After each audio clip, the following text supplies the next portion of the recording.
Hey guys, আসসালামু আলাইকুম।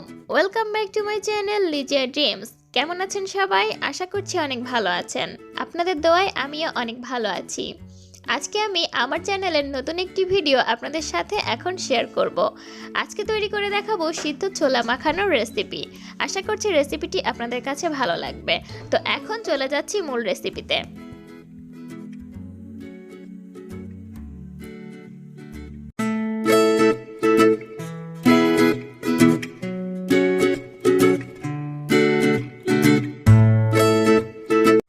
সিদ্ধ ছোলা মাখানোর জন্য আমি এখানে 200 গ্রাম পরিমাণে ছোলা সারা রাত ভিজিয়ে রেখে তারপরে সিদ্ধ করে নিয়েছি এবং ছোলাটা সিদ্ধ করার সময় পরিমাণ মতো লবণ দিয়ে ছোলাটা সিদ্ধ করতে হবে।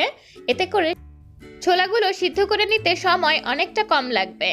এখন এই সিদ্ধ ছোলার মধ্যে দিয়ে দিচ্ছি একটা মিডিয়াম সাইজের টমেটো কুচি, ছোট সাইজের একটা শসা কুচি,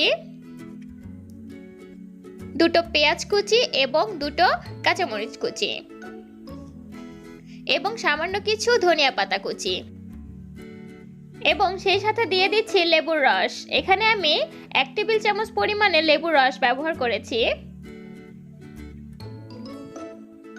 এই সবগুলো উপকরণের মধ্যে এখন আমি দিয়ে দিচ্ছি বিট লবণ।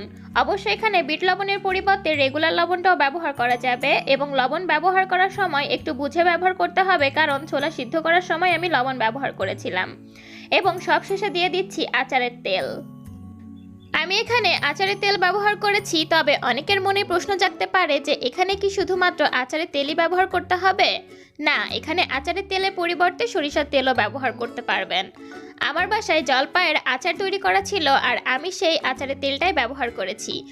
প্রত্যেকের বাসায় কিন্তু কম বেশি আচার তৈরি করা থাকে, সেখান থেকে আপনারা আচারের তেলটা ব্যবহার করতে পারবেন। এখন আমি সবগুলো উপকরণ খুব সুন্দর করে মাখিয়ে নিচ্ছি। সবগুলো উপকরণ খুব ভালোভাবে মেখে নিতে হবে। এখন আমার সবগুলো উপকরণ খুব সুন্দর করে মেখে নেওয়া হয়ে গিয়েছে এবং সিদ্ধ ছোলা মাখানোটাও কিন্তু আমার একদম রেডি। এখন আমি চলে যাচ্ছি পরিবেশনে। সিদ্ধ ছোলার এই মাখানোটা চাইলে আপনারা বিকেলে নাস্তা হিসেবে খেতে পারেন। এখন আমি সিদ্ধ ছোলা মাখানোটা পরিবেশন করে নিয়েছি। দেখতে কিন্তু অনেকটা লোভনীয় হয়েছে, আশা করছি খেতেও অনেক টেস্টি হবে। তো সুপ্রিয় দর্শক, আজকের আমার এই ভিডিওটি আপনাদের কাছে কেমন লেগেছে তা অবশ্যই আমাকে মন্তব্য করে জানাতে ভুলবেন না।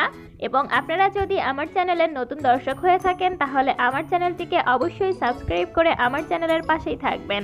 সেই সাথে আমার চ্যানেলের নতুন নতুন ভিডিওগুলো দেখার সুযোগ করে দেবেন আপনার ফ্রেন্ডস এবং ফ্যামিলিদেরকে।